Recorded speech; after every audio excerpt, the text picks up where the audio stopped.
What is up, gunfighters? Hopefully Christian warrior gunfighters. Saddle up for another episode of Gunfighter Life, the podcast where we talk about guns, gunfighting, tactics, the right way, with God at the center, Judeo-Christian values, and real-world first-hand experience.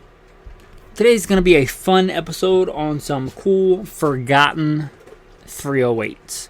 So, with that being said, I usually put in a bio to establish some street cred and bona fides. Today I'm going to skip most of that because we're talking about cool 308s. We're not talking about like battlefield tactics. If you want to listen to a bio, you'll probably find it in many other episodes.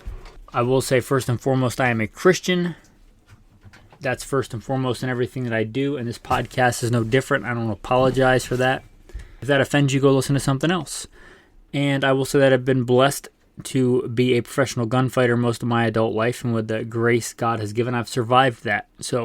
And with all the time you saved listening or fast forwarding through the normal bio, I hope you reach down, like, subscribe, leave a review of the podcast. With that, let's talk some cool 308s. First off today, a little bit of safety, since we live in such a litigious society today.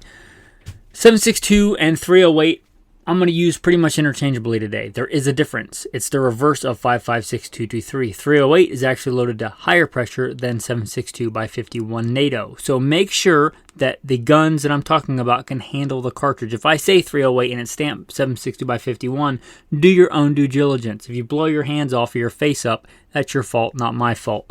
Let's get into it.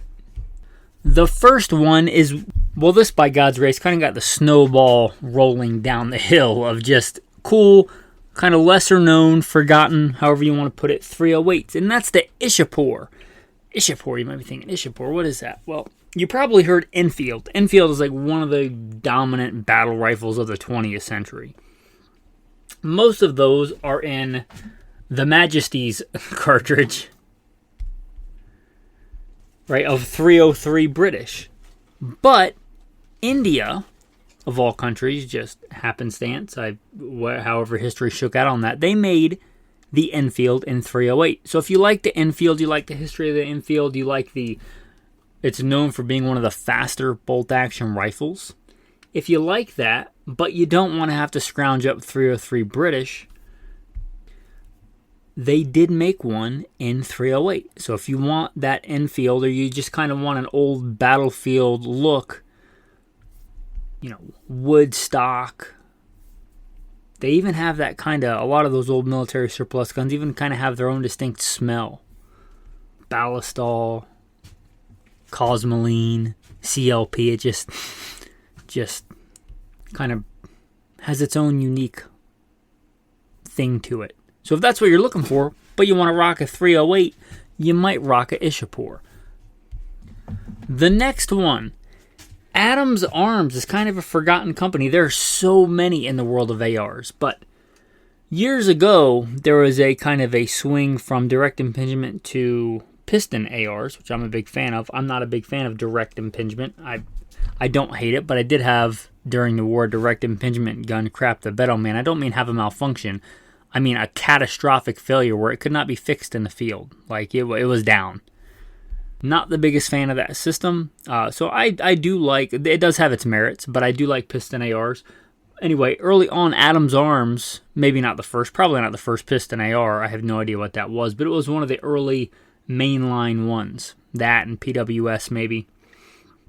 Anyway, Adams Arms I think has kind of been forgotten because that's kind of what they're known for, and that pendulum was kind of swung back.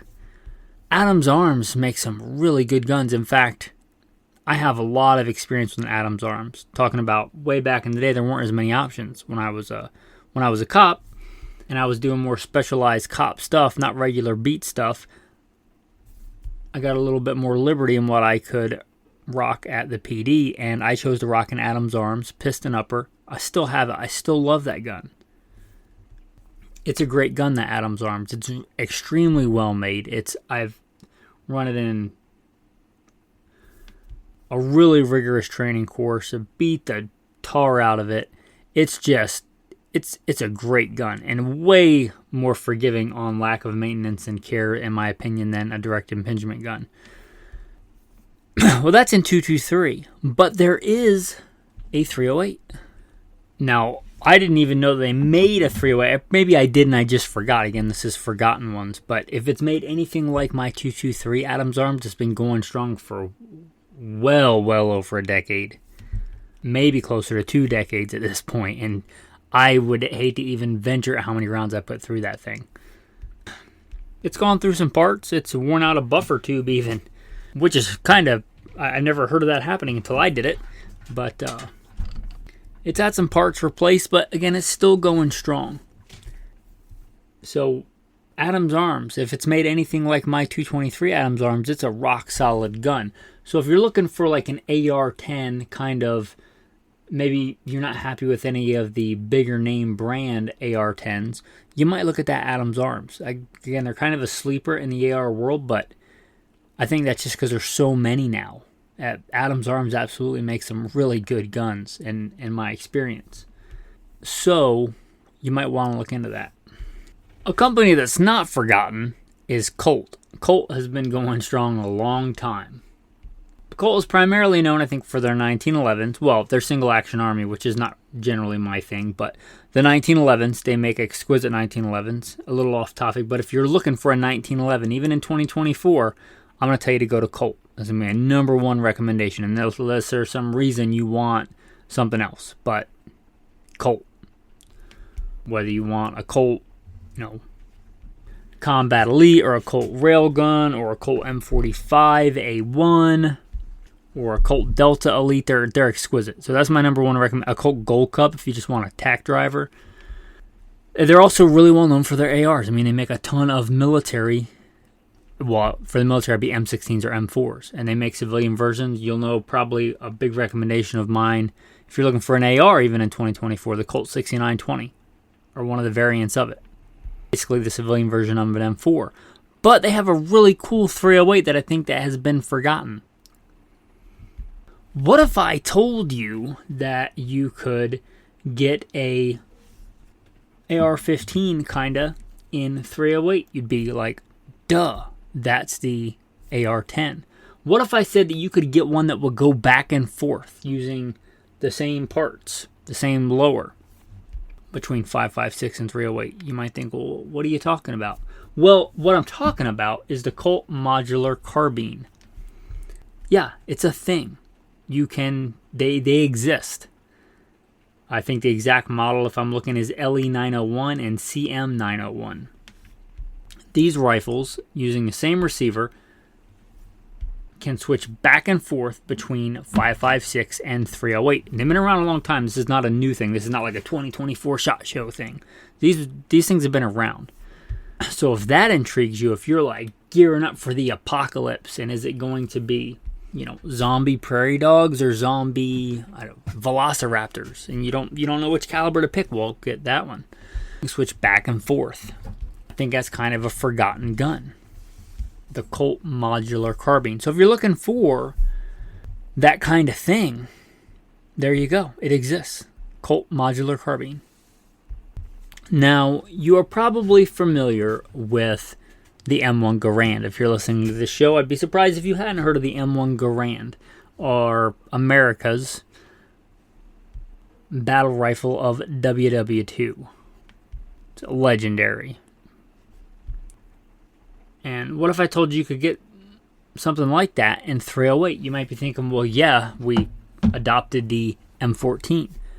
But no, those are both well known. And the M14 doesn't make this list because it's not a lesser known gun. Or by that measure, the civilian version, the M1A. Or even better, I think, if you can find a Polytech kicking around. But there is another. The Italians. Where my family hails from. Fun fact about me, Milito is Latin for warrior. Kind of fitting. Go look it up. My last name will be in a Latin dictionary for soldier, warrior. Anyway, the Italians, after World War II, they liked the Garand, but they wanted it in 7.62 by 51 NATO. Kind of lesser known, but by any accounts I've ever heard, a decent gun. The BM59.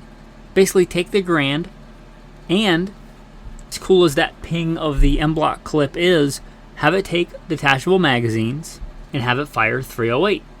That's pretty cool.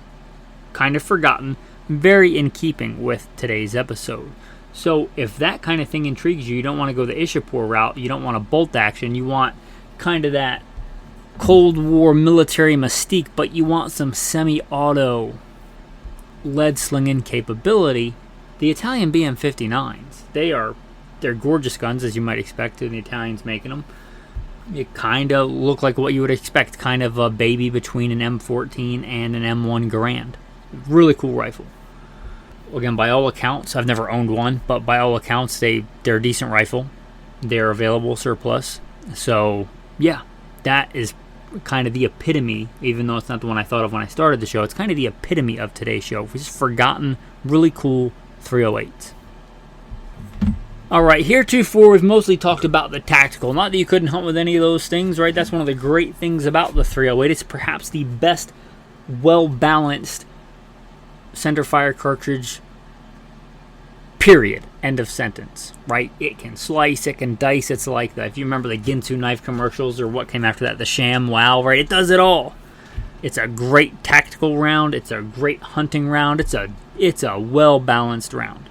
Perhaps the most versatile centerfire cartridge, period. Heretofore, we've talked mostly about military rifles or tactical style rifles. Not that you can't hunt with them. Absolutely you can. But how about one that's kind of forgotten? Lever action 308s are a thing. There's a couple. There are several. Some I don't even think I would consider as forgotten. My number one pick, if I was picking one today, would be the Browning BLR. There is also the Henry Long Ranger. I personally would skip that one. And I don't think lesser known is the Savage Model 99. Kind of a legendary thing if you're into that. But kind of a forgotten one is the Winchester Model 88. Lever action 308.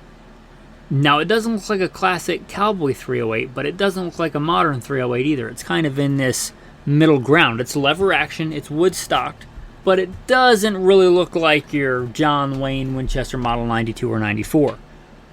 It's in 1892 or 1894. The Winchester Model 88 is kind of a cool looking gun in my opinion, and I believe it still had, I could be wrong, it did for a long time, and it may still have the distinction, thing's kind of disputed, but having taken the largest whitetail with a firearm, I think, period. It's got like the world record, I think. Where it did for a long time, it may still, I think there's some dispute on it. Some other buck may have taken it but didn't get verified properly, and I don't really care. The fact is it killed a really, really big buck. The Milo Hansen buck, I believe, was killed with a Winchester 88 in 308. It's a really cool kind of modern take. You can mount optics on it. It fires a full power 308 cartridge, so you're not firing some more, let's say, obsolescent straight walled rim cartridge like many other lever actions do, and that's fine if that's what you're into. But if you want a lever that throws 308 at, center fire 308 modern Spitzer bottleneck velocities, then you may look at the Winchester Model 88. Despite the giant buck, not really a coveted rifle, right? I don't think a lot of people that have them probably like them, but I don't think people are out clamoring for those like they are, Winchester pre-64 Model 70s. So it's really cool. Really good woods carbine, really good, what I would call practical hunting distance carbine, fast handling.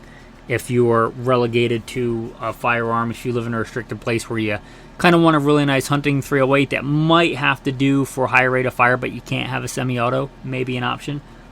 And that'll tie into the next two. This is probably, I would probably choose this next one over it just because I like the way they handle, I like the way they drive. And that is the Remington. The Remington Model 760. You're probably familiar with the Remington 870, the pump action. Well, they made a pump action full powered rifle, not like a pump action 22 or something. A pump action full powered rifle. So full-powered, most of them, I think by far the most common cartridge is 30-06. Man, there's nothing wrong with an 06. But that's not what today's show is about. They also made the 760 in 308. So if, again, you're relegated to you can't have a semi-auto for malum prohibitum, legal reasons. I started off with we kind of live in a litigious society. Anyway, perhaps one of the fastest actions, barring being able to have a semi-auto, would be a pump action. And the 760 is kind of legendary. I just don't think a lot of people consider it in 308. Most people think of it in 30-06. But if you want a fast-handling, manually operated, full-powered rifle, the 760, it's legit. It's a good rifle. It's a really, really good rifle. Talk about a good do-it-all rifle. It's a good choice. So that's on the table. Also, they made a semi-auto version if you can have semi-auto and you want kind of a hunting semi-auto, not a tactical pistol grip semi-auto for whatever reason. I'm not judging you for that. They made the Remington 740. Oh, and I should stand by. Let me back it up here. Rewind. The 760 is real common. They also, I think, made the 76, the 760, and the 7600. I think the 740, the semi-auto version, pretty common. I think they made the 740 and the 742. I don't know if they made like a 7400. There are some other numbers that are also like semi-auto versions of this. The common one, I think, is the 740. You can look that up and research that. We're already getting into obscure guns. I'm not going to dig into the when they switch to a different model a year. But really good. I think with the caveat, if you don't disassemble them and reassemble them improperly or clean them improperly, I don't think they've had the reputation for being as dependable as the pump actions, but I don't know how much of that is improper maintenance and improper assembly. But they are a thing. They do exist. So if you want a semi-auto 308, but you don't want one of the tactical models, it's a good modern cartridge in a fast-handling, hunting, but still semi-auto 308 carbine. So if that's kind of your thing, I think they're kind of forgotten. I think they're even lesser known than the 760. Now, the AK is definitely not lesser known. And the Dragunov and the variants of semi-auto rifles in 7.62x54 are the big brother of the AK cartridge. They're probably not lesser known either. But there were several of these variants made in 308, and there's been a few. I'm not going to name them all, but just know that you can get an AK pattern rifle kind of beefed up a little bit. Consider the AR-10 version of the AK in 308. I think one of the common ones, the ones that got me thinking about this, was the Tiger.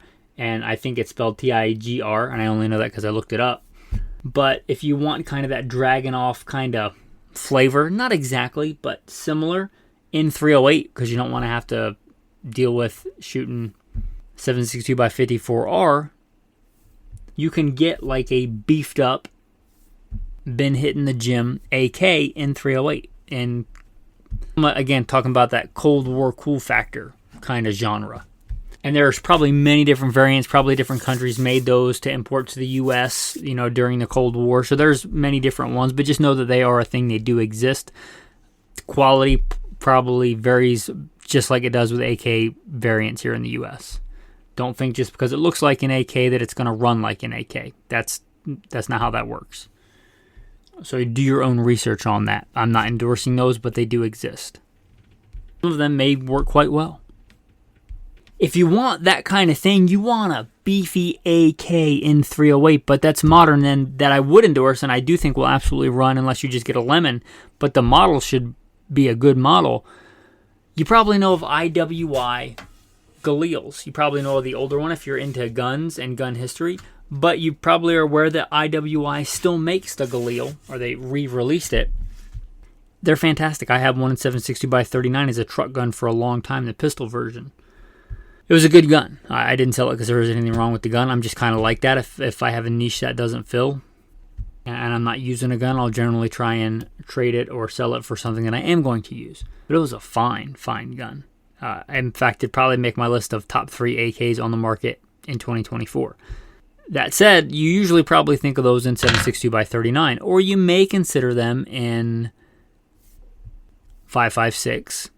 However, they do make a big beefy version, talking about beefing up, in 7.62x51 NATO or 308. They make a Galil in 308.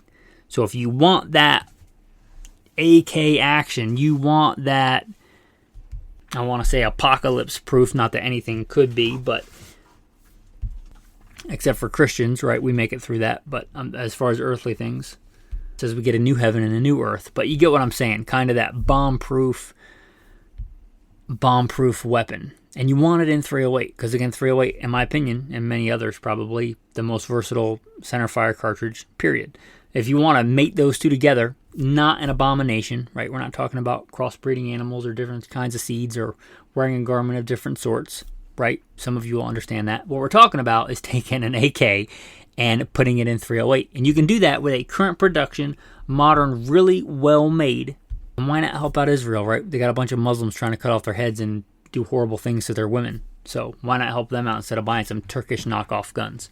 Anyway, politics aside, it's a good gun. So if you want an AK in 308, there you go. IWI, Galil, 308. Checks a lot of boxes if that's what you're looking for. And I think a lot of people don't consider that when they think about like a modern semi-auto battle rifle 308. IWI on a roll here, they also make another one. You're probably familiar, if you're familiar with cool battlefield weapons currently on the battlefield, probably familiar with the IWI Tavor, the bullpup. Now, when I was a commander of a tactical team, I gave my guys a lot of freedom to let them run what they wanted. I had some IDF guys working for me. We were a tactical team to stop active shooters. I had some IDF guys. If they wanted to run a Tavor, I would let them. I'm not the biggest fan of bullpups, but I'm about guys running what I when I was the commander, I was about guys running what they were good with and what they had training with. And if the IDF guys wanted to rock a Tavor, I let them rock a Tavor. That said, you're probably familiar with the Tavor in 5.56. Take AR mags. Okay, but they make it in several other calibers. 300 blackout, 9mm. In this case, 308. So if you like the idea of a bullpup, you like the idea of a Tavor, but you want a little bit more horsepower under the hood, then you might consider the Tavor in 308. It's a thing. And to me, this gun makes more sense in 308 than 5.56. Because if you look, I don't have the specs in front of me, but I have run these. When you look at them, they're kind of small. The whole idea is a small compact package, the bullpup with the longer barrel in a compact package, but they're not light. It's a heavy gun for what you get. So it weighs quite a bit more than your standard M4. Maybe it's shorter, but it weighs more. So anyway, I don't think the juice is worth the squeeze there for me. But it makes more sense here in a 308 because the 308 weighs 9 pounds. Not exactly light. It's not a Scar 17, but it's not crazy heavy for a 308, especially for like a modern battlefield weapon 308. So if you want a short, not crazy heavy for a 308, it's in the realm of like the M14 kind of weight. So anyway, if you're looking for that and you're wanting a 308 and you're wanting a bullpup, that'd be my number one recommendation, just because I know IWI and I know the Tavor, and I would have the most confidence that thing's going to work. That said, another company that's kind of a niche company, maybe you know about it, but Desert Tech, the Desert Tech MDR. So if you want a bullpup and for some reason you don't want the IWI, there is another, the Desert Tech MDR. The cool thing about this gun is, much like we talked about the modular carbine in the AR style, where you could go with the Colt, where you could go 308, 5.56, and this you get kind of that bullpup configuration. And I don't know exactly how many parts interchange, but you can use, I believe, the serialized part of the gun and down convert from 308 to 5.56. So again, if you're trying to decide between, what did I say, zombie prairie dogs and zombie velociraptors, then there you go, the Desert Tech. It's not a new gun. It's not like SHOT Show 2024. It's been around a while. It's kind of a niche thing. They're not cheap. Many of these guns I've talked about are not cheap, but by all accounts, I think a decent gun. Actually, I'll throw in the Kel-Tec for the bullpup because they make a bullpup 308 that I forgot about until I just said that. So definitely in keeping with today's episode. I don't even remember the name of it, but I do believe that Kel-Tec made a bullpup 308. The RFB, I had to look it up. That's how much I forgot about it. I like Kel-Tec. I like a lot of the stuff that they do. A lot of the stuff that they do, I don't like. I don't try to drink the Kool-Aid of any brand. Some of their guns I think are really good for the money and have a proven track record, so much so that many other companies copy them. Some of their guns don't run very well. Some of their guns I just scratch my head and think, what were you thinking? I'm not really a big fan of bullpups to begin with, and if I was choosing one in 308, I don't think it would be this one, but I forgot about it. It's a 308, so kind of should go on the list, I think. So I'll do a quick recap, I think, just on some of the main genres we talked about. If I were picking a bullpup, I would pick the IWI Tavorin 308. If I were picking a really cool Cold War gun, I think I would take the Italian BM59. Maybe I'm biased because I'm Italian. But I also do have quite a bit of experience with the M14. So that's not a forgotten one, and it wasn't really on the table for today. So the Italian BM59. If I was picking a cool Cold War, I would pick the Italian BM59. Of the ones on the table today, and it's not what I would pick because these are kind of forgotten cool guns. Of the ones talking about if I were actually going into combat, if I had to pick one. That's tough. Well, I'd probably pick the Colt because it's probably a decent running AR-10, and that'd probably be the one on the list today that I would pick. And if I were picking one of these guns to go hunting with, I would pick the Pump Action 76. I'd pick the Pump Action 76, 760, 7600, whichever one of those. In 308 with, I really like the fact that I think all of these came with irons, so I like the fact that I can get a hunting gun with irons. I really am sad that a lot of modern hunting rifles don't have irons. So I'd rock it with the irons, and I'd either have a QD set up to take the scope off, or I'd have some kind of mount that I could still use the irons, flip over or see-through. The see-throughs sometimes aren't the best because it puts the scope up pretty high, but I would have that and rock it with an LPVO. Anyway, just a fun episode. I know sometimes we talk about philosophy and deeper things and tactics, but just kind of a fun episode on really cool forgotten 308s. If you like this show, this is more of an entertainment episode, right? But if you like that, if you got some entertainment, and if you appreciate the content that the podcast puts out in general, number one, by the grace of God, and number two, supported and thank you to the patrons. So if you want to become a patron, if you actually want to man up and support the show instead of just listening to the show, consider becoming a patron. Not just to help the show, which is the number one reason I want you to do that. You appreciate clean, decent content with solid moral values, but also you get some cool insider-only content. Patrons get a lot of Patreon-only content that just goes to the patrons. It just shows that they're going to get that you're just not going to get unless you become a patron. Like what I think you should do to get ready for 2024 if you're listening to this in early 2024. Stuff like that I'll talk about with the patrons. I generally am not going to do an episode on here for the general audience. Many other episodes. Not to mention we have an insider chat where we talk about stuff all the time. Bible verses, theology, all kinds of survival topics, and obviously guns. And it's not just me on there, telling people what they should do. It's a group of really good men. As iron sharpens iron, right? We help each other out. It's a great thing that I am humbled to be a part of. If you want to be a part of any of that, again, consider becoming a patron. All right, enough of that. The tactical tip of the day. Tactical tip of the day. This one's a post I did, so they got some, not just this tip, but visual content of what this stuff looks like. Don't be getting scurvy in the apocalypse. It's a bad time, right? I like to forage. I like it for the survival aspect. Also, it's something my wife and I like to do together. She really likes going out and berry picking and doing that kind of stuff, and I like being outside. We don't own a television, and we live as nomads, so it's kind of nice finding something we can do together, and especially being outside. So, foraging. Anyway, getting back to the scurvy, don't get it. Scurvy's bad. That's your tactical tip. No, I'm just kidding. It'd be nice if I told you how to forage and not get scurvy, right? Pine needles have some vitamin C. You can make pine needle tea, but that's not the tip of the day. Two big things I've been foraging for vitamin C. Staghorn sumac. It's delicious. It tastes like strawberry lemonade. It's fantastic. I usually just break the pods off and kind of chew on them, kind of like it's Big League Chew, and spit it out when I'm done. Delicious, rather tart. I like that. Anyway, that's staghorn sumac. Don't do that with poison sumac. That would be a bad day. Again, patrons got a picture of what this looks like, especially this time of year, at least where I'm at. And rose hips. Rose hips are delicious. I really like them. There's many different kinds of rose hips that look quite different, but I think all are pretty rich in vitamin C, at least where I'm at right now, northern Idaho, Canadian, Montana area.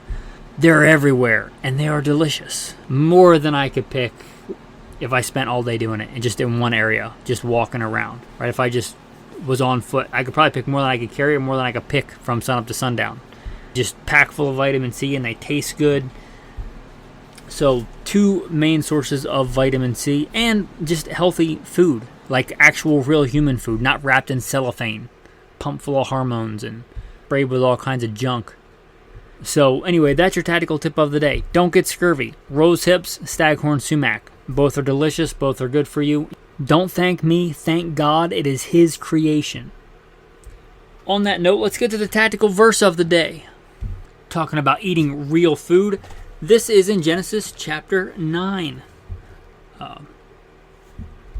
Noah and the flood. And when he's getting off the ark. And soon after that, God gives him some instructions. Some to do with food.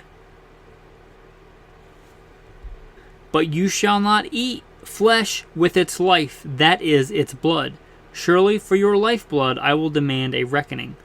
From the hand of every beast I will require it, and from the hand of man. From the hand of every man's brother I will require the life of man. Whoever sheds man's blood, by man his blood shall be shed. For in the image of God He made man. As for you, be fruitful and multiply. Bring forth abundantly in the earth and multiply in it. A couple of things there. One about food. I like to hunt as well, you may have deduced. There's a whole other verse where it says, any man who hunts or catches a bird, he shall pour out its blood and cover it with dust. One thing I like to do when I get a deer or a beast that is food that I will eat, I will slit its throat and let the blood run out. One, God said so. That should be enough. But two, also getting that blood out of the meat early can really help it last longer if you're not going to refrigerate it. And just, it tastes better. The meat is food. The blood is not food. There's many, many times in the Bible where it says don't eat blood. Even in the New Testament, in the book of Acts, where it gives instructions to new believers, it says don't eat things strangled. And talking about God's creation, He made many beautiful things. He made many things for food. He made many things for other purposes. All of creation belongs to God. All of creation that He made, just amazing.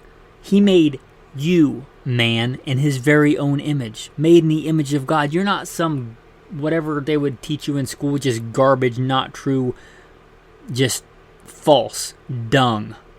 You didn't come from a monkey. You were made in the image of God. You are not some random circumstance that came out of some pond scum eons ago. You are a man, made in the very image of God. You are special, not like a snowflake. You are special because God made you in His own image. You are an image bearer of God. Be that man. With that, thanks for listening, and have a blessed day.